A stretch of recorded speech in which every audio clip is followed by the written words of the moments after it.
മറ്റൊരു പ്രധാനപ്പെട്ട വാർത്തയിലേക്കാണ് കടക്കുന്നത്. ശബരിമലയിൽ ദർശനത്തിന് പോയ ഭക്തരുടെ കാർ മറിഞ്ഞ് അപകടമുണ്ടായിരിക്കുന്നു. നിലയ്ക്കലിന് സമീപം അട്ടത്തോട്ടിലാണ് അപകടമുണ്ടായത്. അപകടത്തിൽ ഒരാൾക്ക് പരിക്ക് പറ്റിയിട്ടുണ്ട്. പോലീസും നാട്ടുകാരും ചേർന്നാണ് കാറിലുണ്ടായിരുന്നവരെ ആശുപത്രിയിലെത്തിച്ചത്.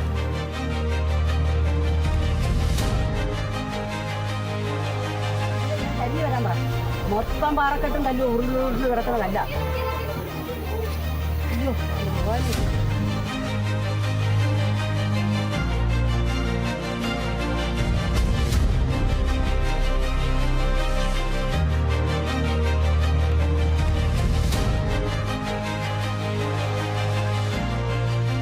ശബരിമലയിൽ ദർശനത്തിന് പോയ ഭക്തരുടെ കാറ് മറിഞ്ഞാണ് അപകടമുണ്ടായിരിക്കുന്നത്. നിലയ്ക്കലിന് സമീപം അട്ടത്തോട്ടിലാണ് അപകടമുണ്ടായത്.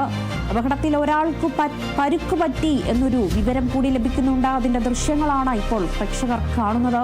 നല്ല താഴ്ചയിലേക്കാണ് ഈ കാർ മറിഞ്ഞ് വീണുകിടക്കുന്നത് കാണുന്നത്. ഇതിൽ യാത്ര ചെയ്ത ഒരാൾക്ക് പരുക്ക് പറ്റി എന്നൊരു വിവരം കൂടി ലഭിക്കുന്നുണ്ട്. പോലീസും നാട്ടുകാരും ചേർന്നാണ് കാറിലുണ്ടായിരുന്നവരെ ആശുപത്രിയിൽ എത്തിച്ചത്. ശബരിമലയിൽ ദർശനത്തിന് പോയ ഭക്തരുടെ കാറു മറിഞ്ഞാണ് അപകടമുണ്ടായിരിക്കുന്നത്. കാറിലുണ്ടായിരുന്ന ഒരാൾക്ക് പരിക്ക് പറ്റി എന്നൊരു വിവരം കൂടി ലഭിക്കുന്നുണ്ട്.